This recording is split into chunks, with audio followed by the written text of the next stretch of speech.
Hello, YouTube. Hello, gamers. Hello, fellow gamers. Let's talk about piracy in game dev. This is something that I've wanted to make a longer video on for quite a while, and simply due to some recent events that happened on Twitter, of all places, we're gonna have it now. I'm gonna air out my own feelings. We're gonna talk about the nuance behind why I believe and hypothesize that people torrent games, pirate games, and why I don't believe that that is a major impact on most developers, right? Plain and simply, I'll put it this way. There's nobody denying that piracy is thief, right? I mean, it's obviously, it breaks the law, right? And I don't really like the view that if buying isn't owning, then piracy isn't stealing, right? Because that's just kind of, it sounds good, but I think that's about where that whole argument ends. It is very simply a crime to do so, right? It's the same way with movies, the same with music, TV shows, whatever. You don't own the ability to have this, and you now have this thing, and therefore you have committed a crime. However, I think that a lot of the reasons that people do this is more than just simply, I can obtain the game for free, so why pay for it, right? In fact, I hypothesize personally that most gamers will pay for a game or even buy a game after they have successfully enjoyed a torrented version of it. I really do believe that. And so we're going to jump into a few of my own hypotheses. We'll write these down, and then we're going to compare this to a PC Gamer article that surveyed nearly 51,000 gamers from 2016. And remember, back then, inflation was not nearly as bad. And games, I know, cost 60 bucks. 60, only 60, not 100, not 90, plus 3 days early access. We had no quadruple A games, like Skull and Bones. We just had good old $60 games coming out, and some pretty big bangers. 2016 was the year of the Doom remake, which was great. Not really remake, more like reimagining, right? So let's write down some of my own hypotheses here, and why I don't believe that piracy in most cases is a lost sale. I think this all stems from a main question that we have to ask ourselves, and this is the basis of the conversation. Why do people pirate? Why pirate a game? Now, it's easy, I think, if you're on one side of the aisle. If you're against it, you clearly say, well, it's because it's free and they're thieves. Okay. I mean, I think that is one issue. Why do people pirate games? One, Uno. They get game for free.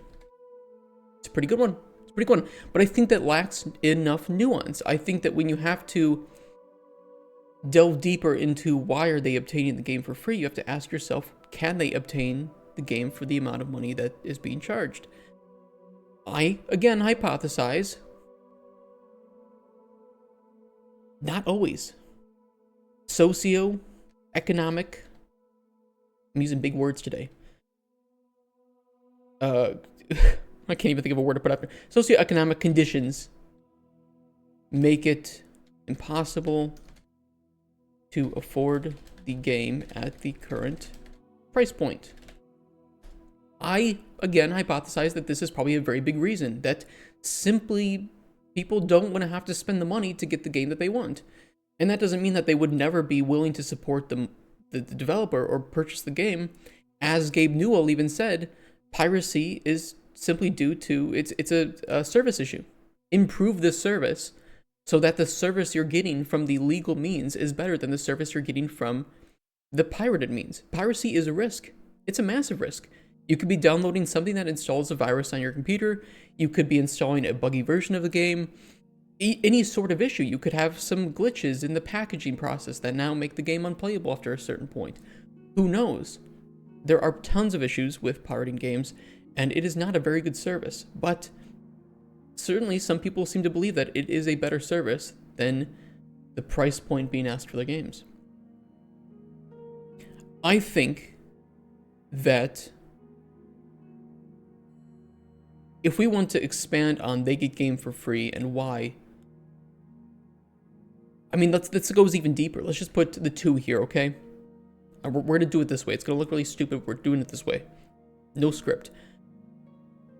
They were never going to buy the game in the first place.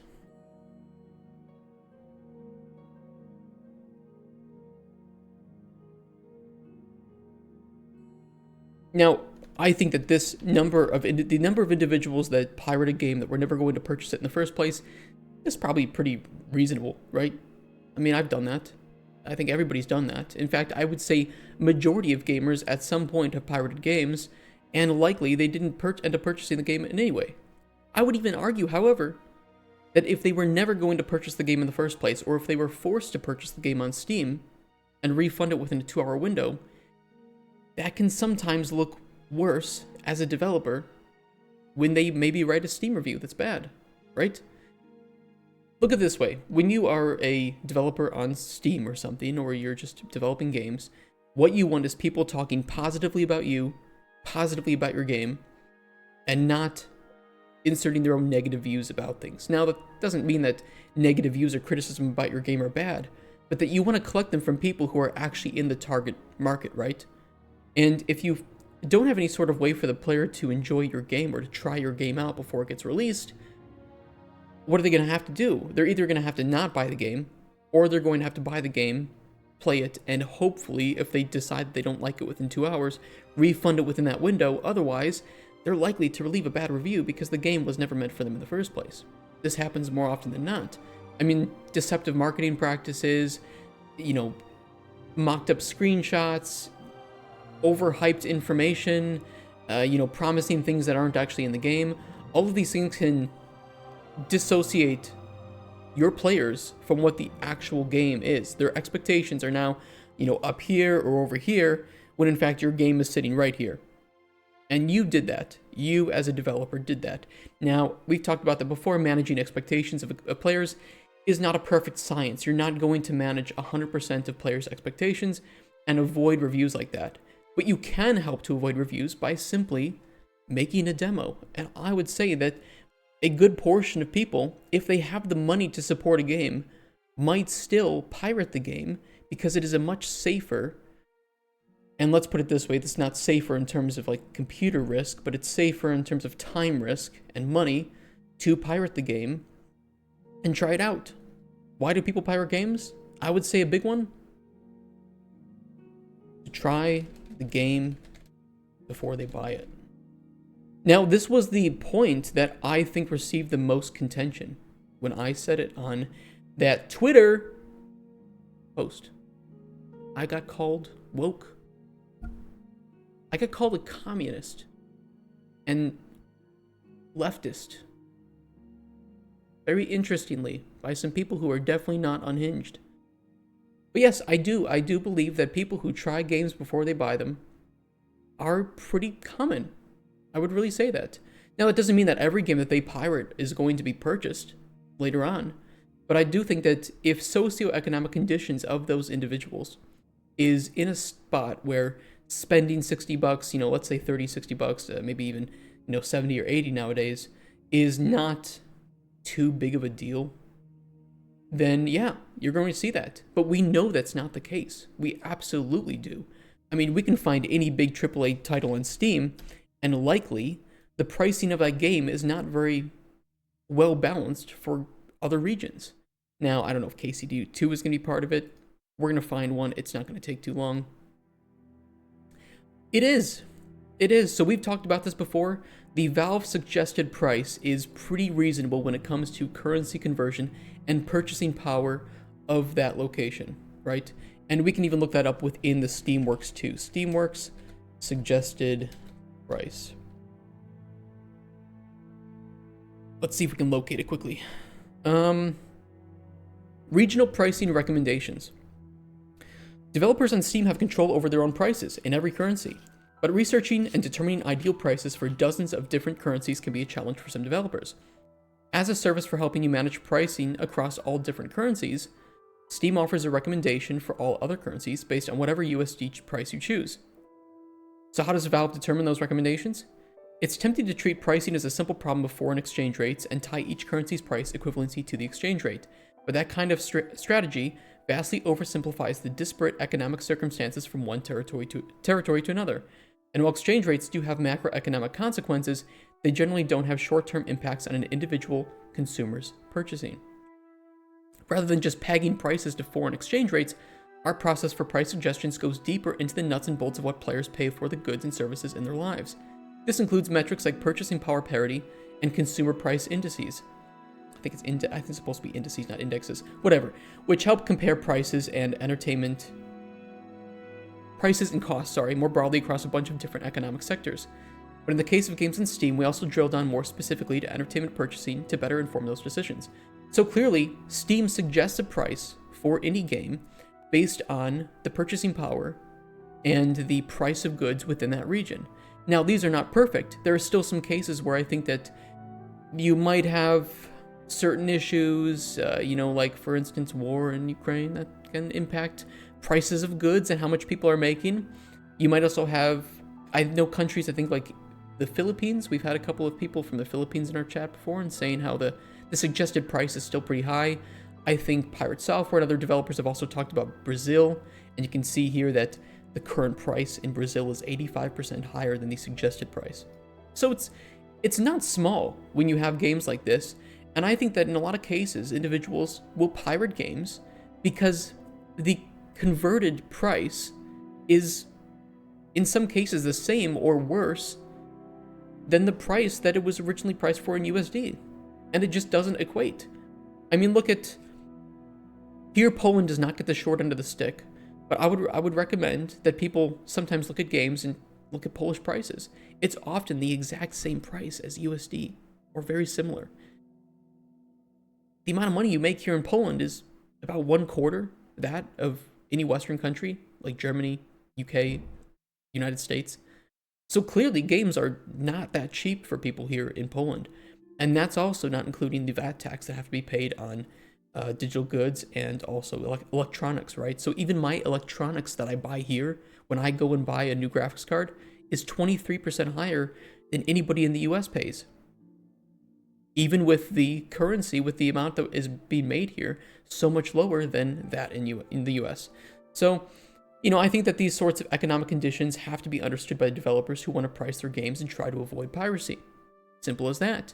If people can reasonably afford your game and think that the value meets, the value of the game is equal to what they were expecting and provides them with the play time that they wanted and the type of gameplay that they wanted, they will purchase your game in most cases. That's my belief. So, let's take a look at this survey. Let's talk about it, because I think that this information is very good. This is a very, very good survey, and they broke down a lot of the portions of these questions into certain demographics that I think make a lot of sense. This was from 2016, and what they found was that after surveying 50,000, almost 51,000 players, 90% of gamers have pirated a game. And almost 25% of PC gamers have pirated more than 50 games in their lifetimes. That's pretty crazy. That's pretty crazy, but not untold of. How many PC gamers pirate? 64.2% said no. 35.8% said yes. Now, this is not a small amount, right? I think this is a pretty reasonable amount of players have pirated at some point, and this is actually, do you currently pirate PC games? So that's not even more than the 90% that was thrown up here. This is how many people are currently pirating games. That's not small. That is not small. And I think that it is within any developer's best interest to try and lower this number. And this is exactly where I think the argument lay, is whether or not this number can be lowered for individual games. I believe yes. I believe yes, and I believe that if there are such easy ways to do it, why not do it? If making one post on Twitter or Reddit or anywhere saying something like, you know what, if you get our game via illegal means or some gray market, I hope that you do it safely, and I hope that you enjoy the game, and at some point in the future when we have a sale, you end up purchasing the game. It's so easy to say. It takes 5 minutes at most to write, and that's if you're slow, and you got to think about it, which I would hope that you're not. But if even one person within this 35.8% group who falls within your target demographics, who plays the genre of games that you like, says, you know what, I am going to buy that game. I am going to buy that game because, you know what, I should support them. then how that tweet, that post on Reddit was a $60 post. If your game was $60, you just made $60, you know, before taxes and all this shit, right? But the underlying message is the same. It costs you very little to not be a piece of shit to gamers. And yet developers continually find ways to be pieces of shit towards gamers. I don't understand it. It baffles me. How about don't attack players who, in my hypothesis, and we're going to see if that's true, in most cases, either can't purchase the game because they don't have the money for it, or they want to determine if the game is going to be worth the money that's being spent, or they're just demoing the game to try it before they buy it. And I think these are the two biggest markets. I think that the people who just pirate games despite developers usually only do it because of shitty DRM. And if you don't have shitty DRM, they don't have that incentive. Now it's mainly up to, do they have the money, do they see the value, or do they want to try the game before you buy? Well, guess what? You can iron out that one by making a fucking demo. Just make a demo. Make a demo, and then you don't have to worry about that. Make it reasonable, show off the gameplay, let them enjoy it, rather than having a game, unfortunately like KCD2, where it takes 4 to 5 hours to even get into the open world, where I think that's where you would determine if you like the game or not. Well, now the 2 hours on Steam refund window is already up. So no, I kind of support gamers who might want to torrent it before they try it, or I mean, you have KCD1, right? In this case, I think that you can get KCD1 for pretty cheap. I don't know what the last price on sales was, but I would imagine not that high. Kingdom Come Deliverance. Let's see. Prices as low as $3. And you know what? I bet they made a lot of sales on that. When was that? September 5th. Let's see if we can see any boost towards September 5th.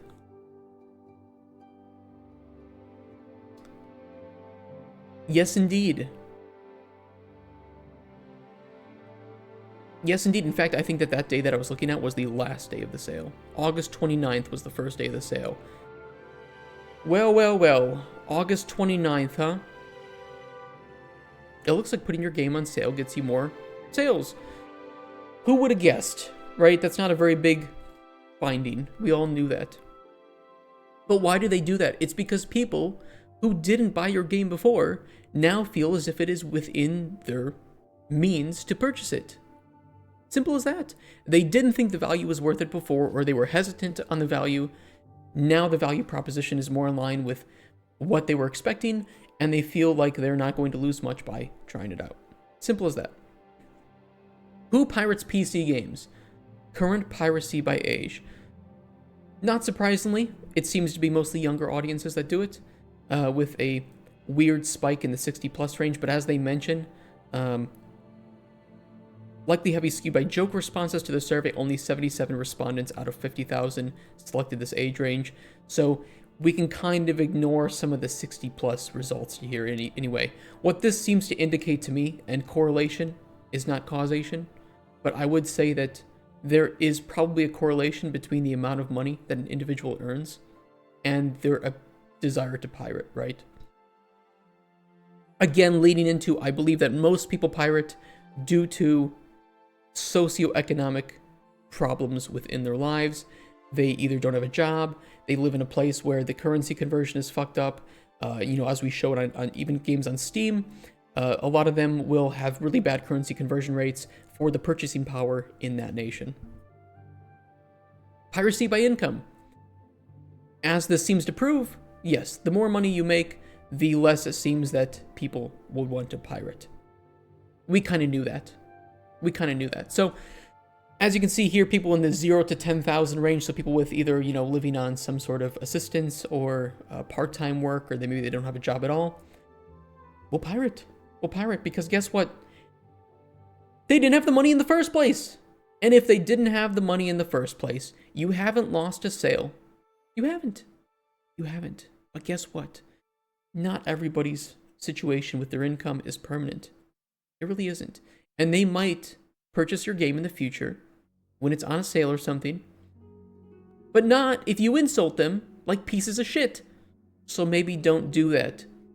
I know it's a hot take, but guess what? Attacking gamers, it's never seemed to result in higher net profits for your company.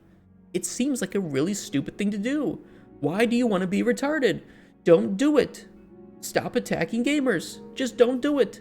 It's really easy. Guess what? The easiest take to have on piracy is to simply say nothing. Just be one of the millions of developers. I don't even know if there are millions, but let's say there are millions of developers who just don't comment on it at all. And that's fair, because I don't think that there's anything that can come out of your mouth if you try to attack piracy and pirates that is going to make people more likely to buy your game. You might get the support of other developers. You might get a few people that support you.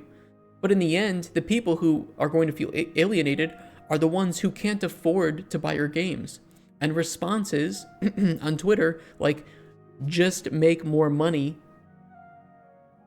that doesn't really seem to ingratiate me towards you. It doesn't really seem to influence me to want to buy your game, where when I'm struggling and I just want to make an informed purchase and don't want to have to go through the kerfuffle of messing with Steam's refund policy or leaving the game up on accident, having an emergency, I want to just take a game at my own pace. And sometimes I only need 1 hour to determine that I like a game. Sometimes I need more than 5 hours to determine that I like a game. Here's an example.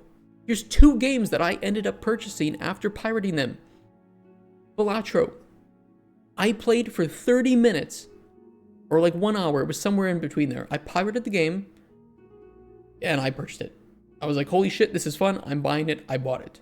2, recently, Foundation. I spent 6 hours playing Foundation before deciding, you know what? I love this game. I'm going to buy it. And I did. They're both in my library. I can prove it. So let's go down. Where do you live? Unsurprisingly, most people, US, UK, Canada. You know, that's pretty fair. PC Gamer is primarily an English sort of audience, so I'm not surprised there. And if you want to just make sure, look, Foundation, Honey Pop added for free. That's right, new to library, judge me, and Balatro. There it is. Cheers. Piracy rate by country. Pelican Inn, hey, I played Foundation for demo for 3 hours, really cool game. It is a very cool game. I really like it. And you know what? You're right, Foundation had a demo. I think Balatro had a demo too. But at the same time, I don't like being restricted by demos, so I have pirated those games. And I'm not ashamed of it, because I ended up purchasing the game from them. Piracy rate by country. Let's look at the countries where piracy is most common. Serbia, Montenegro, Romania, Philippines, Lithuania, Indonesia, India, Hungary, Greece, Croatia, Brazil, Argentina. If I had to make a guess, I would say that these countries, we will likely see when we scroll down further, pirate the game primarily for the reasons of their economic situation. Let's write them down. Let's write these down and let's do a little bit of comparison. Argentina, Brazil, Croatia, Estonia, Greece, Hungary, India, Indonesia, Lithuania. What else we got? Philippines. We could do Malaysia even. Malaysia, Philippines.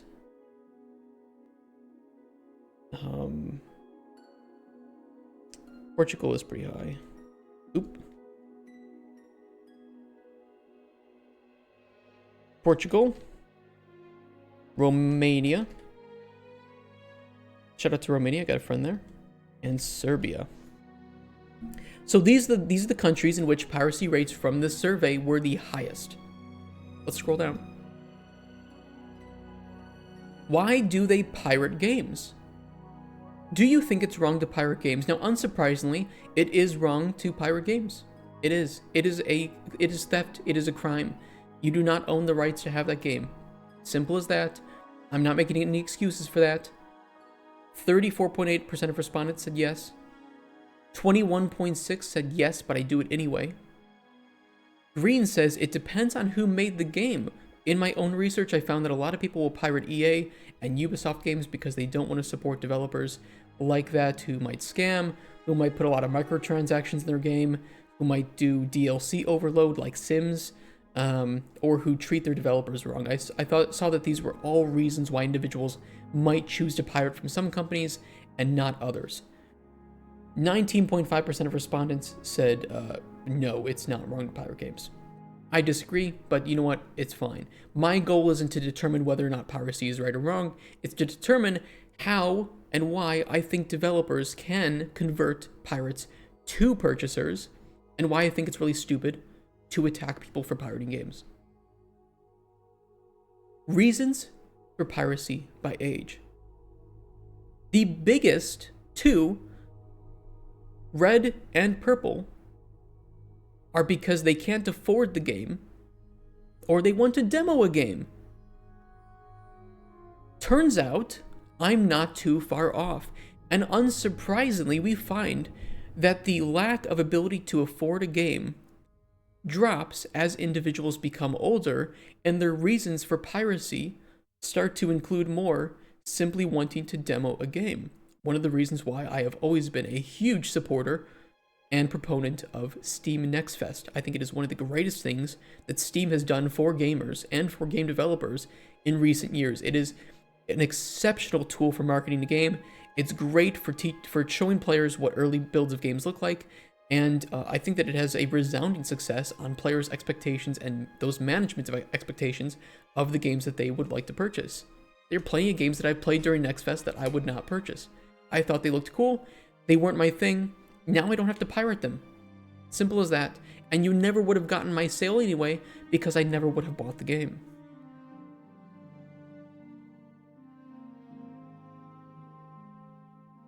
Reasons for piracy by income. Again, as it seems to indicate, the people who don't make very much money will often pirate games because they can't afford them. Simple as that. Too expensive, can't afford.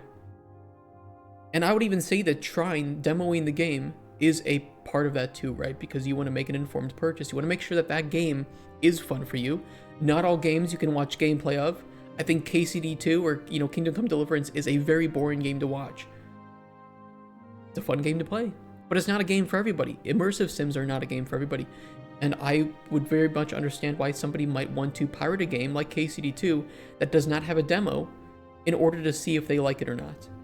Especially a game that, like I've mentioned, has about a 4 to 5 hour timer before you can actually get into the open world and start to do things. That's far beyond Steam's 2-hour refund window. Reasons for piracy by country. Now we have 3 of these because there are a lot of countries that were surveyed. Again, we have the can't afford too expensive demo game. These are, by and large, I think in every single country, the 3 biggest reasons that people pirate games. So instead of going across individual countries and looking at how it differs, let's go into here and see if the big spikes in can't afford and too expensive are in the same countries that we've identified have the highest rates of piracy. So let's go through it. Croatia is on our list. Greece is on our list. Indonesia is quite high, is on our list. Lithuania, much higher than demoing the game, on our list. Mexico was not on our list, but it seems to be pretty even between too expensive and demoing. So it's pretty close. Same with Russia, right? Serbia, Montenegro is on there. Argentina is on there. Estonia, also on there. India, yep, that's there too. Philippines, these are pretty equal. Brazil, shout out to Brazilian players. Don't worry, I will price my game very fairly in Brazil. Romania, also on there. The ones that I did not check off were Hungary, Malaysia, and Portugal. Hungary is pretty even. Portugal is pretty even between can't afford and demo in game. And what was the other one? Malaysia. Oh, I missed Malaysia. Sorry about that. Malaysia should be marked. So of the countries where piracy is most common, we can see that it is often linked to the fact that games are too expensive from the viewpoints of the players, and they cannot afford the games. In which case, you have not lost a sale. Because if they can't afford the fucking game in the first place, they're not going to have bought your game. It's not a lost sale. You have not lost out on money. The bread and butter that you want to put on your table is not going to be heavily impacted by the fact that people in Serbia pirated a game because they couldn't afford it in the first place. So let's talk about the other elephant in the room. Demoing games before buying them. So clearly, this is a big reason why individuals pirate games, but it seems to come from the nations that have better purchasing power, where the game is priced more fairly according to the wage that, the average wage of that country itself. Italy, we have it. Czech is pretty even. Belgium is pretty even. Russia is pretty even. Russia gets a lot of regional pricing for games, so that's very fair, very understandable as a developer. Denmark, way more common that people pirate games to try them. France, it's the same way. Hungary's about even. Ireland, it's more common. New Zealand, more common. Spain, Portugal's pretty even. Australia's pretty even. Canada, more common. Finland, even. Germany, more common.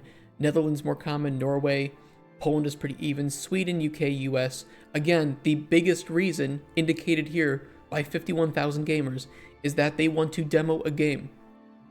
And I would argue that you could now dramatically decrease this bar and convert people to potential purchasers by having a demo for your game.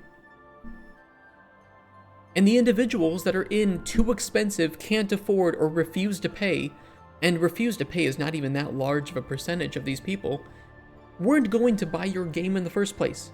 You have not lost a sale. If anything, your best bet is to potentially convert some customers over to sales. And I think that the way you do that is to have understanding, to price your game fairly, and to make a good game. People are human. They like to support art that they enjoy. It's as simple as that. And all you have to do is make art that people enjoy, price it fairly, give them a good service. Don't shit on them for the fact that they don't have enough money to purchase games. Problem solved. Problem solved. And people who weren't going to buy your game were never going to buy it in the first place. But at the very least, those people who may not have purchased your game are still individuals who could speak highly of your game. Or lowly. Just remember, gamers have incredible ability to spread word of mouth. You never know who's playing your game. You never know who's looking at your game. Some big influencer could pull up your shitty tweets where you're dunking on gamers because they don't have enough money to purchase your game, and you think that that's some win, some W that you've posted. And now you're going to look like the buffoon for shitting on gamers. For the pure inability to afford your game. Wow. Great. Yeah, slamming poor people. That always works.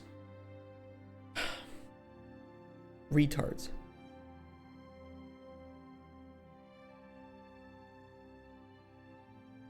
Do pirates buy games? So let's go to this and we'll say, okay, people pirate games to buy them. Well, now a lot of developers seem to disagree with the fact that people who demo games will purchase a game afterwards. So let's see what gamers have to say about that. Let's go straight to the gamer's mouth. Let's see what 51,000 of them said. How often, 47,000, how often would you say you've purchased a PC game after pirating it? More than 50% of the time, and always, is greater than 50% of players. You stupid fucking developers. You have proof right here that people will purchase your game if they liked it after pirating it. So you're not losing sales, you're actually gaining sales. Because a lot of people who pirate your game will end up buying it. Maybe not right away, maybe on a sale, but guess what? If they weren't going to buy your game at full price, they wouldn't have torrented it. They just wouldn't have bought it in the first place, and therefore you would have lost in a sale. And then they may never have looked at the game again, because maybe your game doesn't have a demo.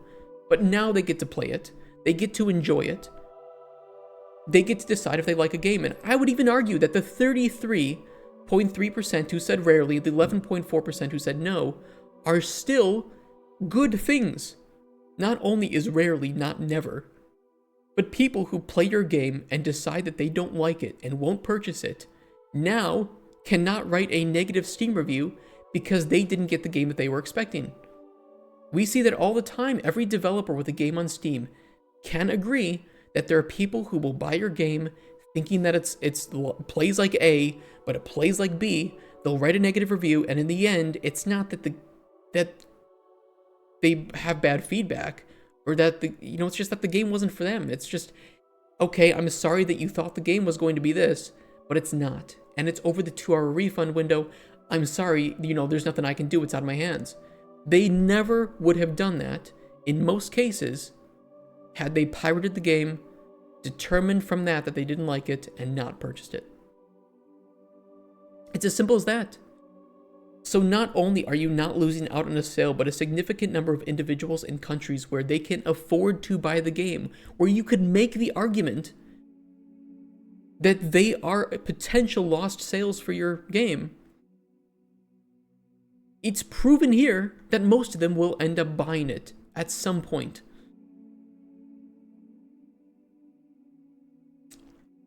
Wrong.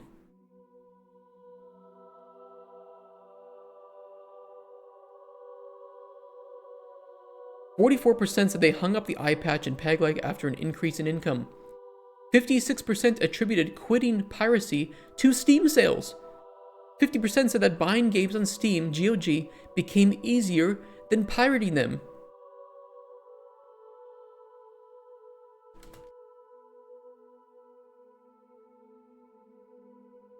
Piracy is almost always a service problem and not a pricing problem. And yet, it seems that Gabe is half right. It is both a service and a pricing problem. Very interesting. Let's see what some of the responses said over here. Comments from gamers that pirate. 3 questions on our survey let respondents fill in another field with whatever they wanted. Do you think it's wrong to pirate games? What are your reasons for pirating PC games now or in the past? If you pirated PC games in the past, why did you stop?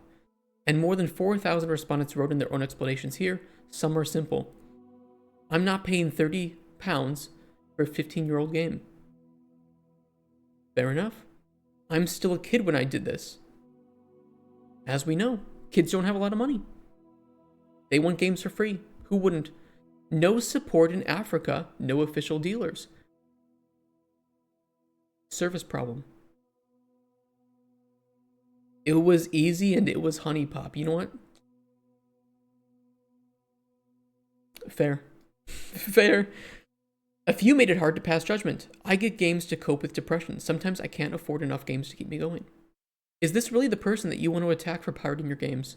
Or maybe you could reach out to them privately and send them a key. Do the empathetic thing. Do the right thing. Do the smart thing. Because I promise you, doing the kind thing to an individual in a time of need can spread a lot of hope and a lot of support for you and your game in ways that you would not imagine. I've done a lot of community work on games that I've developed and had released, where I know that my comments and my support, my direct talks with players have influenced their desires to give negative reviews or to give positive reviews. One little thing that you say to a person can spread out like wildfire. And whether that be a negative thing or a positive thing, the way that you interact with the community and the way that you interact with players does shape their perception of you and does shape their desire to support you, financially especially. If you attack gamers for pirating your game, yeah, you know what? You might be targeting some of those individuals that pirate just for the sake of it, because it's free, because why not? Because it was easy. But you could also be targeting the people that just want to play it in regions where the game isn't available, or maybe the game is censored, or maybe the game is too expensive. And now you're going to shame them for the simple fact that they wanted to play your game. They wanted to enjoy your art, even if they couldn't afford to. Why not let them have that fun when they couldn't afford to purchase your game anyway? Do better. Make better prices. Make more informed pricing decisions for your game when pricing it on Steam. It's as simple as that. And you can demo and healthy pricing can knock down so many of these pirates, and having a reasonable, empathetic, positive view of piracy will likely make you look better as an individual and as a developer, and people will spread that. People will say, I like this developer because they said some really nice things and they were not attacking gamers for being too poor. I'm on disability. I realize that falls into the lack of income criteria, but it needs to be stressed that my lack of income will never change, and it is not because he just doesn't work hard enough. So you know what? If you are retarded enough to shit on gamers for certain issues like this, you are the problem. And I don't support your view on this. I don't support the rhetoric. I also don't really know why I was being called woke for my views on this. I gotta think about that one a bit more, but yeah, so there's my views on piracy. I know I got a bit heated here, but it's something that I strongly, I don't support piracy. Like I said at the start of this video, I don't support piracy, but I don't believe that attacking gamers over it is the right move. I don't think attacking gamers in most cases is going to have a net positive result on your game's profit margin. Bunch of random words in there, but either way, I don't think it's going to be positive. The best thing you can do if you have a weird opinion or you don't know what to say is to just don't say anything at all. You cannot stop piracy, even with Denuvo, even with always online games. Those aren't the majority, and it does take a bit of work to implement some of these things in order to prevent piracy. The best thing you can do is just not talk about it. Accept the fact that it's going to happen and try to convert individuals who pirate over to sales. And I think you can do that by just being a good person online towards gamers, pricing your game fairly, and making a good demo. Those are the three things, and two of those things you should do anyway. I would say being a good person and making a good demo are things that you should do anyway. Pricing your game, that's your choice, but you need to know the risks. That if you price your game in a way that makes the game dramatically more expensive for the purchasing power of other countries, you are likely going to see a big increase in piracy from those regions. Simple as that. So I think I've said all that I can say. I don't know if anybody in chat disagrees or agrees with that, but it is what it is. It is what it is. All right. Well, thank you for watching that YouTube video. I know I got a bit long-winded there, but hopefully this information, especially this survey, was very good data. And I hope that it proves some of these original hypotheses that the people who pirate your games can be converted. And in most cases, they are not a lost sale, but a potentially gain one. And that's something that I've been very consistent about and will continue to be consistent about. I've said it before, if I make a game, I will host the torrent to my game itself. Because at the very least, if you decide that you cannot afford the game, or that the demo itself is not long enough for you to decide if you like it, I would rather that you get the game in a safe way and enjoy it without any restrictions than worry about potential viruses and some, lingering issues or bugs that might come from that build. It's going to be the same build that people play on Steam, no extra DRM, and if that's what you need to do, do it. And then you can tell me in Twitch chat or Discord or YouTube or wherever you can reach me why, maybe the pricing is wrong in your region, or tell me a bit about yourself, and maybe I can send a key to people who are in real need of it, right? So thank you for watching that video. Hope you have a nice day, and take care of your gamers. Take care of them. They are your customers, and pirates are potential customers too. They really are. Bye bye, guys. Bye bye, YouTube.